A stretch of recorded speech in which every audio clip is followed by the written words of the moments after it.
Hello students, welcome to Group 5. In this lecture 5.0, we will discuss about the capacitance and its property. तो सबसे पहले हम capacitance के बारे में डिस्कस कर लेते हैं कि कैपेसिटेंस होती क्या है। तो कैपेसिटेंस जो वर्ड आया यह है कैपेसिटी से। सो किसकी कैपेसिटी? किसी भी बॉडी की या किसी भी सिस्टम की। और किस चीज़ की कैपेसिटी? एनर्जी स्टोर करने की। So it is the capacity of a system to store energy. और किस फॉर्म में एनर्जी स्टोर करेगा सिस्टम? इलेक्ट्रिक पोटेंशियल एनर्जी की फॉर्म में, मतलब इलेक्ट्रिक एनर्जी की फॉर्म में। So it is the capacity of a body और system to store energy in the form of electrostatic potential energy. So capacitance क्या है? It is defined as the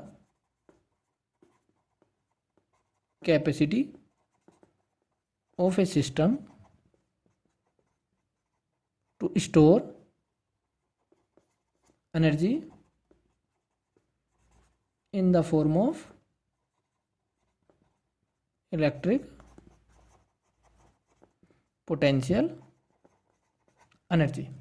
अब इसके लिए हम सबसे पहले एक कंडक्टिंग बॉडी ले लेते हैं, आइसोलेटेड कंडक्टिंग बॉडी। सपोज हमारे पास एक कंडक्टिंग बॉडी है। अब इसको अगर हम चार्ज देते हैं कुछ, सपोज हमने +Q चार्ज दे दिया इसको, तो वो कहाँ रह जाता है? इसकी आउटसाइड सरफेस पर, क्योंकि कंडक्टर को अगर चार्ज देते हैं बाहर से तो वो उसकी आउटसाइड सरफेस पर रीडिस्ट्रीब्यूट हो जाता है। ओके, सो अब इसका कुछ पोटेंशियल हो जाएगा इस बॉडी का। सो जो चार्ज हम देते हैं वो इस बॉडी का जो पोटेंशियल होगा उसके प्रोपोर्शनल होता है, उस पर डिपेंड करता है। सो जो चार्ज होगा given to the conductor that will be directly proportional to the potential of the conductor. अब इस प्रोपोर्शनल के साइन को हम रिमूव करेंगे तो एक कॉन्स्टेंट आएगा। सो वो कॉन्स्टेंट हम डिनोट कर देते हैं C से, ये V। अब जो ये C है इसी को बोलते हैं हम capacitance of this conductor. Okay, अब जो ये कैपेसिटेंस है इसकी यूनिट क्या हो जाएगी? कूलाम पर वोल्ट।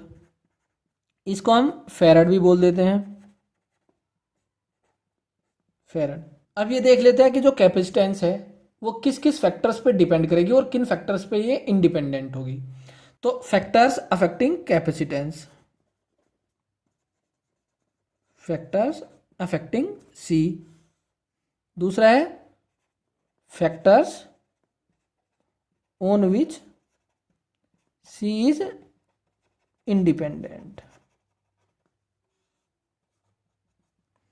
सबसे पहला, अगर कंडक्टर का साइज ज़्यादा होगा तो वो चार्ज ज़्यादा स्टोर कर सकता है। जैसे हमारे पास एक रूम है और उसमें हमें अनाज इकट्ठा करना है, तो अगर रूम का साइज़ ज़्यादा बड़ा होगा तो उसमें अनाज ज़्यादा आ जाएगा।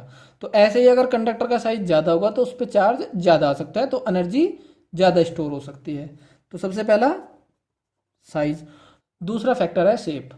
तो जैसे हमारे पास एक प्लास्टिक शीट है, हमें उसका एक क्लोज्ड बॉक्स बनाना है, तो वो बॉक्स किस शेप का बनाए जिससे उसके अंदर जो अनाज है वो ज़्यादा से ज़्यादा आ जाए।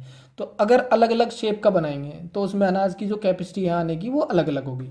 तो जैसे अगर हम स्फेरिकल बनाते हैं, किसी पर्टिकुलर सरफेस एरिया के लिए वॉल्यूम सबसे ज़्यादा होता है, तो अगर स्फेयर बनाएंगे उस प्लास्टिक शीट से तो उसमें अनाज सबसे ज़्यादा आएगा। तो दूसरा फैक्टर होता है शेप। तीसरा नियर बाई कंडक्टर। अगर इसके पास में दूसरा और कोई कंडक्टर रख दें हम तो इसकी जो कैपेसिटेंस है वो बदल जाती है, उसको हम देखेंगे प्रिंसिपल ऑफ कैपेसिटर्स में।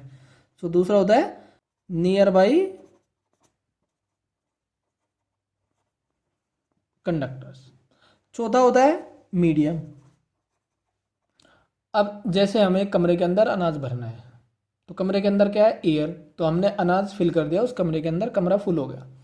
अब अगर उस कमरे के अंदर हम पानी फिल कर दें और फिर अनाज भरे तो हमने मीडियम चेंज कर दिया। अब जो अनाज भरेंगे हम कमरे के अंदर उसकी क्वांटिटी क्या आएगी? अब कम। सो ये इस चीज़ पे भी डिपेंड करता है कि मीडियम कैसा है। ओके, ऐसे ही कैपेसिटेंस भी मीडियम पे डिपेंड करती है कि मीडियम कौन सा है। जैसे एयर के लिए कैपेसिटेंस कुछ और होगी और अगर कुछ और मीडियम होगा तो कैपेसिटेंस कुछ और हो जाएगी। अब कुछ फैक्टर्स ऐसे हैं जिन पे कैपेसिटेंस लगता तो है कि डिपेंड करेगी, लेकिन एक्चुअल में डिपेंड नहीं करती। जैसे यहाँ इस फॉर्मूले को देख के आपको लग रहा होगा कि अगर चार्ज बढ़ाएंगे तो कैपेसिटेंस बढ़ जाएगी, लेकिन ऐसा नहीं है। तो अगर किसी बॉडी का चार्ज या किसी कंडक्टर का चार्ज हम बढ़ाएंगे, चार्ज और दे देंगे, तो पोटेंशियल उसी रेशो में बढ़ जाएगा, लेकिन कैपेसिटेंस क्या रहेगी? सेम।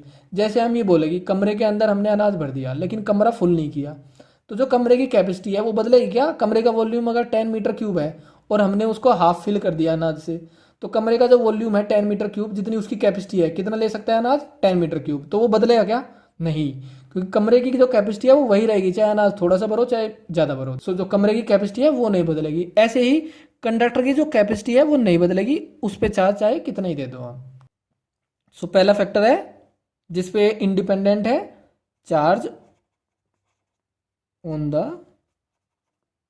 कंडक्टर या फिर कैपेसिटर्स, जो भी हम ले रहे हैं। दूसरा, अब अगर पोटेंशियल ज़्यादा है तो चार्ज उसी रेशो में दिया होगा हमने, जिसकी वजह से पोटेंशियल बढ़ गया होगा, तो इस पे भी ये इंडिपेंडेंट है पोटेंशियल। तीसरा, पोटेंशियल एनर्जी। तो इन फैक्टर्स पे जो कैपेसिटेंस है वो इंडिपेंडेंट है। हालांकि देख के लग रहा है कि डिपेंड करती है, लेकिन एक्चुअल में डिपेंड नहीं करती। डिपेंड केवल इन फैक्टर्स पे करती है, size, shape, near by conductors जो हम पास में रखेंगे, और जो मीडियम होगा पास में।